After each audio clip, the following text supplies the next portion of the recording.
issues commonly encountered by students applying for study visas from Vietnam. Please note that this information is for guidance only and that you must confirm the current requirements at the date of your application. This recording must be viewed in conjunction with the general visa information as explained in the general visa video, also available in the same location as this recording. It is my great pleasure to be joined by Alan McGreevey from the Embassy of Ireland in Hanoi in Vietnam. Okay. Thank you, Cormac, and I'm delighted to join you today at the virtual fair.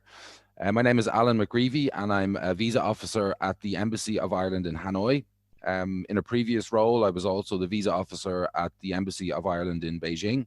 So I have a significant amount of experience when it comes to processing study visa applications. And in this quick presentation, I just want to give you some hints and tips for study visa applications. And what I really focus on is really some of the pitfalls of study visa applications. There is also another short video in our booth, and that video focuses on the visa application process and the visa requirements. So I'd really encourage people to take a look at that also. So I'm just going to share my screen very quickly. I only have one slide, so I won't be delaying you too much when it comes to slides, etc. There are 4 points I wanted to talk about in terms of tips for study visa applications and some of the pitfalls and the issues that I see as a visa officer, and I have seen for a number of years. So I hope these tips you will find useful, and they will help you in preparation for your application and to make sure that your application runs smoothly and is, of course, successful. The first one is probably the main one, and it's probably one of the main reasons why applications are not successful, or why there are challenges with applications, why applications might be delayed, and why we may return for additional information or clarifications, etc. And that is finances. For most applications for studying in Ireland, whether they're undergraduate or postgraduate, generally speaking, the finances would be provided by a sponsor, and that's usually, of course, the parents.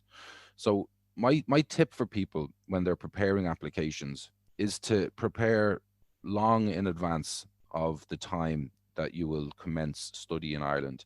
And I would suggest even go back 1 year before you plan to travel to Ireland or anywhere. If you're planning to study abroad, you should be thinking about this part at least 1 year in advance. So in order to show your finances are good, or the sponsor's finances are good, you need to show an evidence of savings history. So for that 12-month period before the visa application is made or the travel to Ireland is commenced, savings history, or a steady increase in the level of savings and ability to save money should be provided. It's very often that I would receive visa applications and a large lump sum deposit would be made, and that lump sum deposit would be made maybe a month before the application has been submitted. And this causes significant issues, because we need to see where that money has come from. And it can come from many areas. It could come from the sale of land or the sale of property. It could come from another family member. But it's important to explain that, and to explain it clearly, and to provide evidence as well. So for example, if a piece of land or a property was sold in order to fund study in Ireland, we need to see evidence of that sale, and the deeds and etc., and the bank transfers, or whatever way the money enters the sponsor's account. So really important, and as I said, also important to show that incrementally that savings are increasing, and that shows us then that going forward the sponsor is in a financial position to be able to support the student in Ireland. So again, just to recap, really important. It's one of the key aspects of study visa applications. And my tip is to give it 12 months before the application and start thinking about finances. Start thinking about what a visa officer wants to see in terms of savings and in terms of savings history. So that's number one. Number two is inconsistencies. So what I would suggest here is, if you're making a visa application, have a think about, your own situation, your own background, why you want to travel to Ireland, and ask yourself, does it make sense? And if it doesn't, if there are questions around it, try and address those questions. So to give you one example of inconsistencies, if, for example, somebody did undergraduate studies in an area like, I don't know, ICT, and they had been working in ICT for maybe 3 or 4 years after they completed undergraduate studies.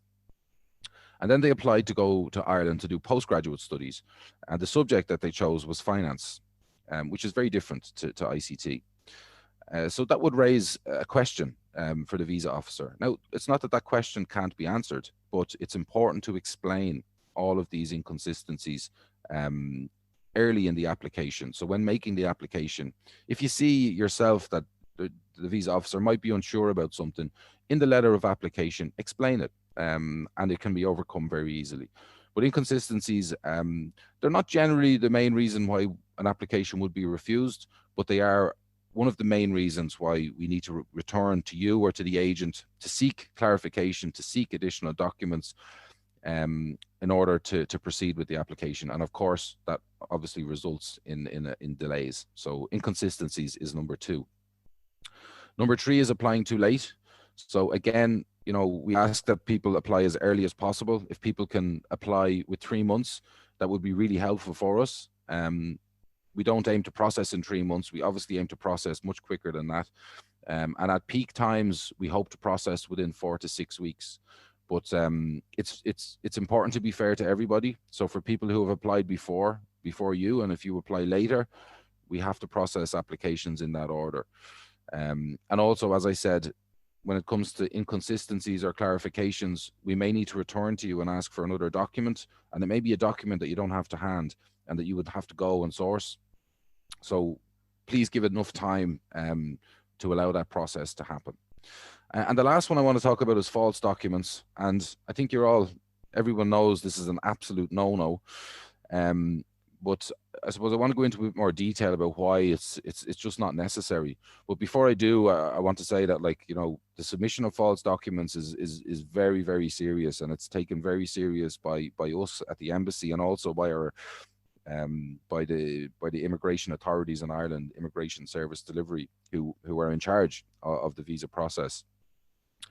But during my career, I've seen all sorts of false documents. And as I said in the other presentation, which you can view in this booth, we do conduct checks on documents. So we'll conduct checks on employment documents. We'll conduct checks on bank documents, and other documents and other official documents. So what I'd suggest is anyone that is considering for a moment to submit a false document, do so at your peril, because not only will it result in your study visa application being refused, it can also have a serious detrimental impact on your visa history and on your travel abroad going forward. For example, Ireland and the UK share a common travel area, so we also have systems that share information. And if someone is refused a visa in Ireland for false documents, the immigration authorities in the UK will be aware of this, and it could obviously impact an application going forward. And that goes vice versa. If you have poor immigration history in the UK, we'll also become aware of that. But I just wanted to finish by talking about one case that I managed, where we identified false documents. There was a student going to Ireland to do master's study. So the financial burden for master's study is lower. Generally, master's study is 1 to 2 years, so it's lower, the financial burden, than undergraduate study. So with the application, the parents were acting as sponsors, so the father and the mother.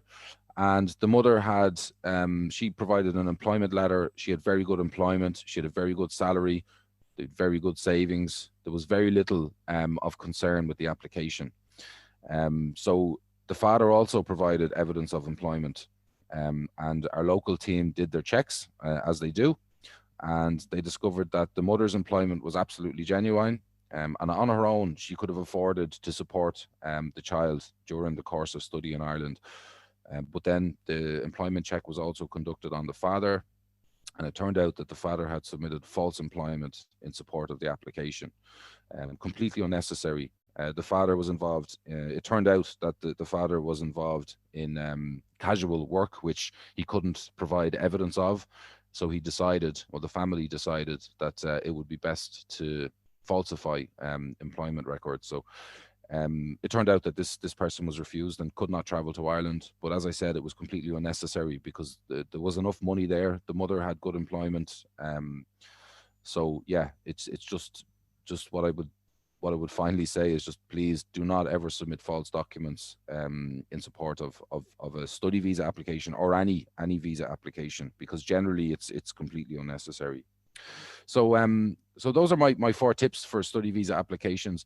As I've said, there is another presentation in this booth. I'd encourage you all to have a look at it. It's about the general requirements for study visas for Ireland. I want to thank you for taking the time to listen to me today, and I'll pass you back over to Cormac.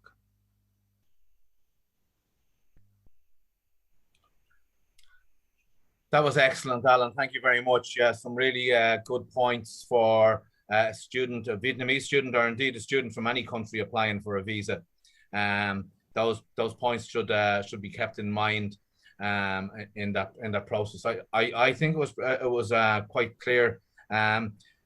Just would you advise students to kind of go down and sort of document a career history and both academic and employment history, and make sure that any of those gaps are addressed?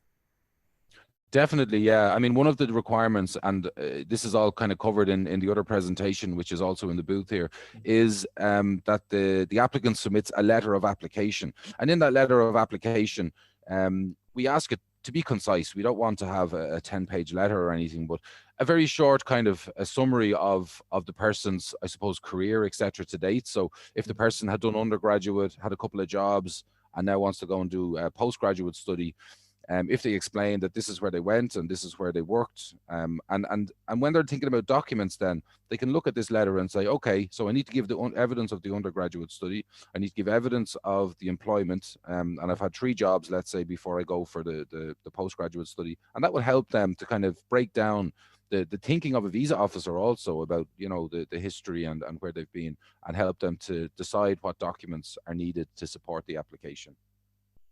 Okay, that's great. Well, listen, thank you very much for your time today, Alan. That was excellent. And once again, to all Vietnamese students who are visiting this particular section of the visa booth, make sure you get your applications in time. The visa officers are there to support you. We want to see you coming to Ireland and enjoying your time there. So don't let the visa process be an obstacle to that, but make sure that you comply with all the documentation. Thanks a million, Alan. That was great. Thank you. Thanks, Cormac. Thank you.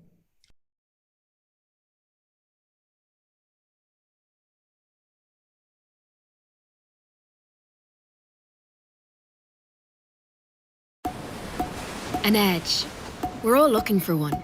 It's what helps you get ahead, stand out, make a difference. And that's exactly what studying in Ireland provides.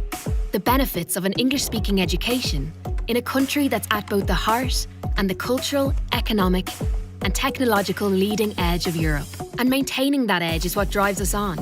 It's why we've long been obsessive about education, why we value it so much, not just for what it gives us, but for where it can take us. It's why Ireland's higher education institutions stand shoulder to shoulder with the best in the world, providing an education that goes deeper than books, tutorials, or lectures. An education in the real sense of the word. Opportunity, experience, community, life, friendship. Care for each other and ourselves is central to the way we do things in Ireland. It's why we're managing the pandemic with compassion as well as caution, looking after the health of our students, both physical and mental. And that edge is what Google, Facebook, TikTok, LinkedIn and Microsoft were looking for when they made Ireland their European home. It's what the world's leading pharma corporations wanted when they came to our shores. What our homegrown tech innovators have built their reputations on. It's an edge of ambition and ability. One that will take you beyond your education and far into your chosen career. An edge that you'll carry with you forever.